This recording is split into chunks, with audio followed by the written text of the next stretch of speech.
Howdy everyone, it's me once again, the one and only Killer Dan. And today, ugh, uh, I'm gonna be reviewing another shitty movie. Ugh.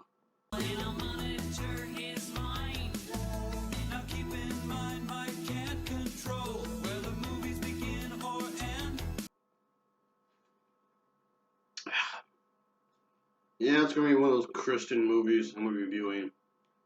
It's the film titled Saved. Yep. Okay, that's improper grammar right there, but okay, whatever. So, yeah, it's a Christian film, and you can actually find this movie in the packet like this, or in a different packet like this one. And you don't necessarily have to get this movie in those packets because it's also been released in its own solo disc if you want. I don't know why you would, but there you go.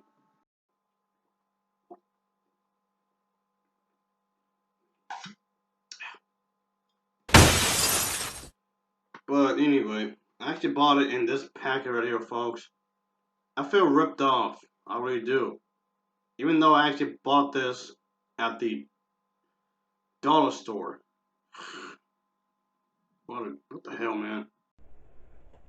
Ah, shit, it's Mr. Monkey. How many times do I have to tell you I'm not gonna buy you these god awful movies? Ever. You have bad taste in movies. Air Force, take care of him, please. Stay. Fuck that guy. Well, there you go. Alright, that took care of it. Anyway.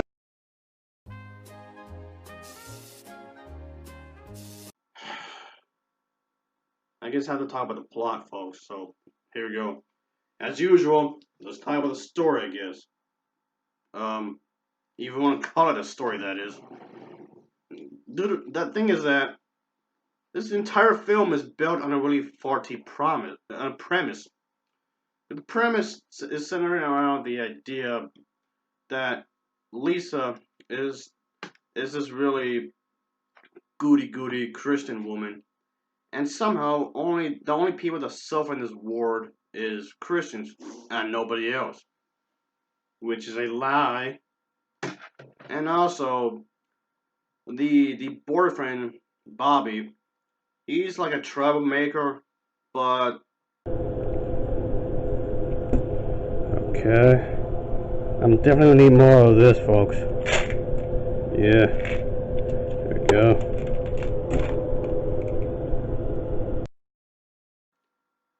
the film never illustrates how exactly on why he's a troublemaker.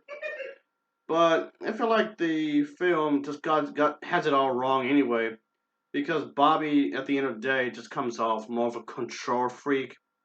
Oh, she can't do this, she can't do that, can't do this, can't do that, can't do this, can't do that. Oh boy, I found this trash up in the dollar store. Yep, I found it in the dollar store. I gotta stop buying movies from the dollar store. Can't find crap. Yeah, this was not a good movie at all. Which makes him incredibly sexist. Sexism should be looked down upon. But if anything, this movie is trying to condemn Lisa for wanting to have a life out of the church. And then while everybody else in this little neighborhood, this town or city, whatever you want to call it, everybody just talks about the church, the church, the church, the church, the church, the church, the church, the church, God, God, God, God, Jesus, Jesus, Jesus. That's like all they talk about, which is something she brought up with Lisa. I mean, is brought up with one of the church members, and she talks about the fact that Bobby is acting like a fanatic. Comes off like he's obsessed with the Bible and nothing else. Walks up to strangers that he doesn't even know. It could be like on a shopping mall, a grocery store, a movie theater, library, a bookstore, you name it. just walks up to the stranger, starts talking about Jesus, and which is actually a reasonable complaint. You can't just walk up to people. That's a reasonable complaint from Lisa. But the film itself acts as if she's in the wrong for complaint about that because Bobby is a man. Well, how dare you christen the man? And how dare you bother Christians? Okay, it's pitch black up in here. Okay, here we go. Yeah.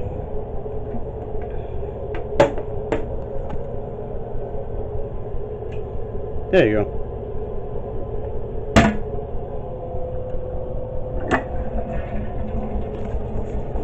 Yeah.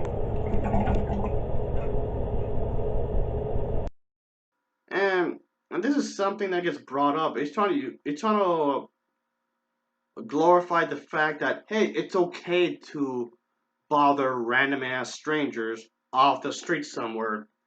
And if they get annoyed with Christians and the way you preach, they're the bad guy, not you. What the what? That's not how real life works, you know. And when it comes to these kinds of Christian films, I find it rather odd that nobody ever looks at Christians like the bad people. The Christians are always the superheroes and not the other way around. Nobody ever wants to make Christians look bad. I mean, there's video games that do that, put Christians themselves in a more darker light. The movie has some of the worst writing I've ever heard when it comes to dialogue. The script writing, I highly doubt there was a script involved because this film was made in 3 days. Yeah, you heard me. This movie was filmed in 3 days. So, yeah, that's a warning sign right there. And like I was saying a moment ago, is that this film is going under the impression that the only way you can have the most perfect, greatest life if you're a Christian, which doesn't make any sense really. I mean, there's been video games and whatnot that would explore people of the Christian faith that, they've done bad things before. I know this isn't exactly the most popular plot idea when it comes to, Christians because Christians have in fact done bad things. But one of the major problems I have with a lot of these Christian films is that they portray like everyone else, especially atheists, to be the cold-hearted individuals. And to be a non-believer, you must have a troubled past, which isn't the case. The film I'm talking about never explores the notion that maybe atheists or the non-believers just don't want to believe in what they're believing in. That's it. You can have a peaceful, wonderful life and be a Christian, or be a Muslim, or be a Buddha, or be a monk. I mean, okay, being a monk or Buddhist isn't necessarily religious, not in the same sense of Christianity in a way. But the problem with the film I'm talking about, To Be Saved, one of the major problems is the way it's handling the material, and in the sense that it's playing it safe. It's playing it safe that women have to be submissive. Women have to be submissive, and it really beats you over the head with the idea that, of course, only men can be pastors. Men can do this, men can do that, but women themselves can't really do much else. There's been a lot of scenes that involve the church, of course, and I did notice that all the women inside the church are basically silent. They have very to no dialogue during the church scenes, which, yes, I do have to believe is extremely sexist. So, but the film is playing that women have to be submissive, women have to listen to their husbands, women do have to give up their desires to do what they want for a living. In the film, Lisa wants to have more of a life than just going to church.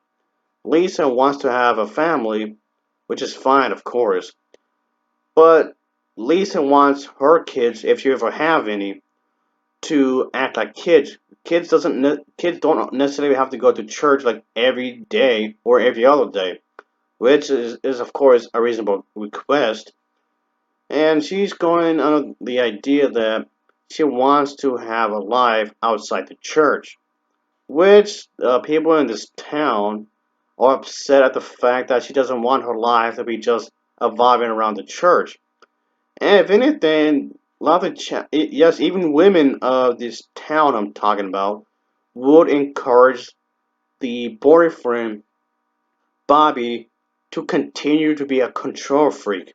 Yes, he's a control freak, but the film, To Save, is acting as if he's doing the right thing, which he clearly isn't at all. One scene where he does admit stealing $13 is pretty pitiful. I mean, okay.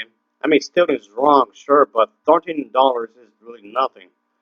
But he continues to be pitiful anyway. And he actually, the character Bobby, belittles the girlfriend for nothing. She wants more of life, but she doesn't allow it. Of course, which is wrong.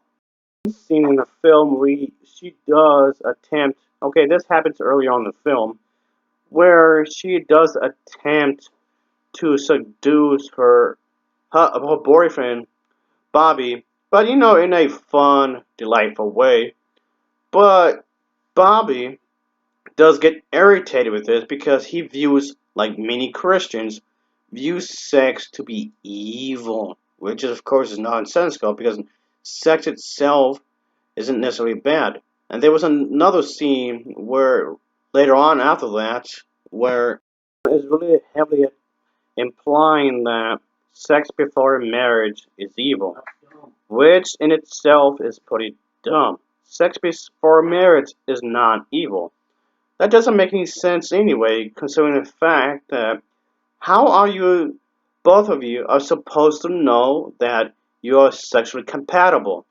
A lot of these divorces occur because the lack of sex, or if they do have the sex, it's terrible. And also, there's one scene where they really need money, and there's one scene in that very scene, the character of Lisa actually won a lot of money from gambling. But what happens? Do you think that'd be a good thing? Okay, maybe you could save some of the money for her and the church, but Bobby over here continues to belittle her as he claims that the money from that um, game show is works the devil which is because the devil is saying is trying to harm everybody by tricking them, which is of course nonsensical. Basically, this scene is going under the stereotype that Christians don't like competition. And this just sounds like a form of communism, as far as I'm concerned. And yes, I hate communism. But of course, this film is again going under the notion that, oh, Christians can never do no wrong, even though they actually can. And this was explored in video games. Looks like Nathaniel Williams is a pretty religious guy. He's a God-fearing idiot, waiting for the end of the world. We questioned him a few months back because he was causing a disturbance in the park. He was ranting and raving. Said he heard voices. Had this idea in his sick little head that I was the Antichrist, and I'd come to Earth to persecute him. Real twisted.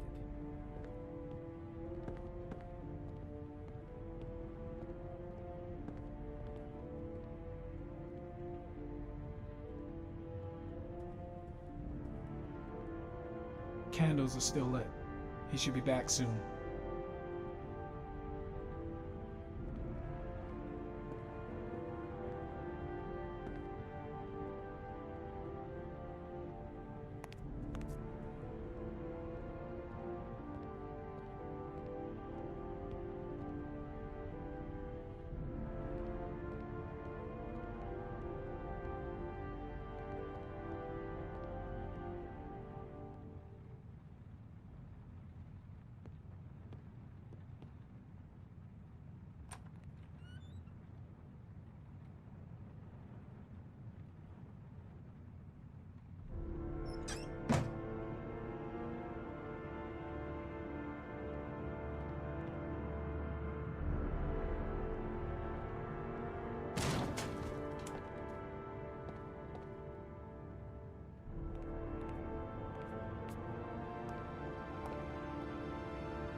Good timing, Nathaniel. Just the man we're looking for. Angels and ministers of grace defend us. I'm Agent Norman Jaden, FBI. I'd like to ask you a few questions. As God is my witness, I haven't done anything. I'm innocent. Relax. Nobody's accusing you of anything. We just want to talk. Why all the crucifixes? You afraid of something? The hour is nigh, and the wrath of God shall strike men down. I'm preparing for the end of the world. Where do you work, Nathaniel? You have a job? My sole occupation is praying to the all-merciful Lord for the salvation of humanity. Nathaniel, do you remember where you were last Tuesday at 4:30 p.m.? Here? I was here. I was praying. All day. Was there anybody with you? No. No, I was alone. What about the voices, Nathaniel? Do you still hear the voices? We know who talks to you, don't we, Nathaniel? Or we both know who talks to you. Don't speak that name. What does he say to you, what Nathaniel? are you doing? I can't talk about it. You mustn't talk about it. He orders you to That's go enough. and find new Leave prey, him doesn't alone. he? He needs more and more. No. No. You mustn't mention him. You'll bring him here. He told you to go and find that kid in the park. The voices tormented you all night long. You wanted them to stop, didn't you, Nathaniel? Stop. Stop. That's enough. So you obeyed them to make them stop. You took that boy with you and you drowned him. Isn't that right? No. Stop. Stop. You killed them, didn't you, Nathaniel? Are you gonna confess, you bastard? You are the Antichrist. Put down the gun, I shall Nathaniel. dispatch you to your father in hell. He is the son of Satan. He was sent to earth to destroy us. For Christ's sake, shoot! I shot him. Yep. Looks like you did.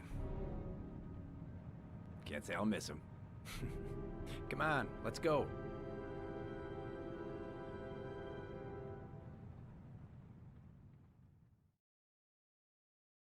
This movie also has some of the worst lighting in this film. There's a lot of sets that has really poor lighting effects throughout the entire film. But the way this film was produced was really bad. And I can say the fact that even the lighting, the way it was made, was poorly executed. The lighting was bad. The camera angles are really bad. From the very start from this film, literally everything just screams amateur hour. The editing is really amateurish. And even the camera angles themselves are very uninspiring as well. The camera angles are very flat. They don't even get creative with the camera angles. There's way too much lazy work. This entire movie just comes off really lazy. So they even got that wrong. The story is boring. The characters... I mean, who am I kidding? There's no characters. These are not really characters. It just came off like they just picked random people off the street and stopped filming them. And the editing is really poor, folks. Yeah, it really doesn't work. To have a perfect life, to have a perfect family, to have a perfect town, to have a perfect everything, you must be a Christian. And that's the way the film is trying to portray to have a great life, which is a total lie. So, also, apparently Bobby is going through some sort of struggling, which was never really picked up, really. There was no sense of struggling at all. But anyway, the character Lisa, she has been with the relationship with Bobby, of course, for quite some time. And yeah, there is a bit of dilemma apparently because Bobby is not Christian and she is Christian. But I really don't get the sense that he wasn't. It just came off that he was a Christian right off the bat. And there's no transition from him being a non-Christian and into a Christian. I couldn't tell at all. I know the idea here, she's trying to convert him into Christianity, but again, I never got that sense of that. He was pretty much the same character, if you want to call him characters anyway. He was the same type of person from beginning to end. There was no real transition at all. Yeah, I think I'm gonna play some vampire type stuff on my PC, and it's rated M. Yeah, of course, it has something to do with the vampires, and as we all know, vampires are said to be servants of the devil. So this movie I'm reviewing is so bad, so awful. I'd much rather play this game. I guess listen to some music while I'm at it, I guess. Because why not? Yeah.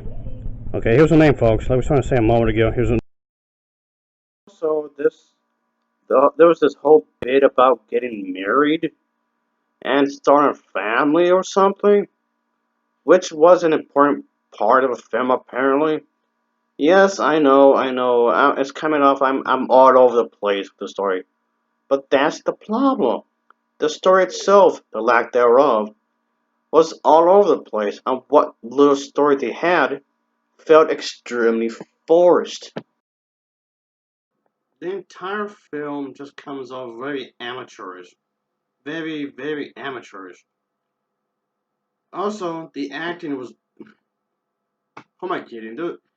The acting in this film is non existent. No one was acting. As for the production value, again, who am I kidding? There was no production value in this. They hadn't. If, even if they had a budget, it didn't really show. Really, I can name a bunch of horror films. Yeah, okay. So a bunch of these horror films had more of a budget than this movie did. And all these are actually B movies, which is something I would usually review. And and they had a more of a coherent story too. On top of that, what I just showed is what you consider a B movie. This was more of a great Z movie. So yeah, the editing is bad. Probably everything about this film is bad. So is it the worst film I ever reviewed? No, it's definitely the most boring and the most frustrating. Anyway, I'll give this film an overall rating of a 4.5 out of 10. I guess a 4.5 out of 10 for me. As always, thanks for watching and take care. Until next time, see ya. Oh yeah.